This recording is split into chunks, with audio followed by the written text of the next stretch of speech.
എന്റെ പൊന്നേ! നല്ലൊരു അടിപൊളി ഒരു സാധനം കിട്ടിട്ടോ. ഞാനങ്ങനെ ഹൈലൈറ്റർ ഒന്നും യൂസ് ചെയ്യുന്ന ആളല്ല ട്ടോ. സത്യം പറഞ്ഞാൽ ഞാൻ മേക്കപ്പില് അധികം പ്രൊഡക്ട്സ് ഒന്നും അങ്ങനെ ഇൻക്ലൂഡ് ചെയ്യാറില്ല. പക്ഷെ ഞാൻ ഓണം മേക്കപ്പിന് ഒരു ഗ്ലോയി ഡൂയി ഫിനിഷ് കിട്ടാൻ വേണ്ടിയിട്ട് ഞാനൊരു സാധനം ഇങ്ങനെ നോക്കി നടക്കായിരുന്നു ട്ടോ. അപ്പൊ എന്റെ കണ്ണിലുടക്കി ഞാൻ മേടിച്ച സാധനമാണ്. ഇത് മാൾസിന്റെ ഗ്ലോ 5 ലിക്വിഡ് ഹൈലൈറ്റർ ആട്ടോ. 340 രൂപയേ ഉള്ളൂ.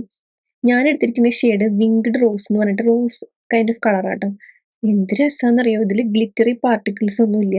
നല്ല ഷൈനിങ് ആണ് നമ്മുടെ ഫേസിന് കിട്ടുക. നമുക്കിത് മോയ്സ്ചറൈസറിലൊക്കെ മിക്സ് ചെയ്ത് യൂസ് ചെയ്യാം. നമുക്കൊരു നേരിയ ഹൈലൈറ്റിങ് ആ ഒരു കിട്ടണമെങ്കിൽ, ഇല്ലെങ്കിൽ നമുക്ക് മേക്കപ്പ് കഴിഞ്ഞ് നമ്മൾ സാധാരണ ഹൈലൈറ്റർ യൂസ് ചെയ്യണമെങ്കിൽ അങ്ങനെയായിട്ട് യൂസ് ചെയ്യാം. ഇത് രസമായിട്ട് ഇരിക്കണേന്നറിയോ? നല്ല നാച്ചുറൽ ആയിട്ടുള്ള ഒരു ഫിനിഷിങ് തോന്നുന്നുണ്ട്. ഇതിൽ 3 ഷെയ്ഡാണ് വരുന്നത്. ഞാൻ എടുത്തിരിക്കുന്നത് റോസ് ടൈപ്പാണ്. പിന്നെ ഒരു ഗോൾഡ് വരുന്നുണ്ട്. പിന്നെ വന്നിട്ടൊരു ഒരു നാച്ചുറൽ ആയിട്ടുള്ള ഒരു ന്യൂഡ് ഷെയ്ഡും വരുന്നുണ്ട്. അപ്പോൾ അടിപൊളി സാധനം, റേറ്റും കുറവാട്ടോ. ഞാൻ പ്രൊഡക്ട്സിന്റെ ഡീറ്റെയിൽസ് കൊടുത്തേക്കാം.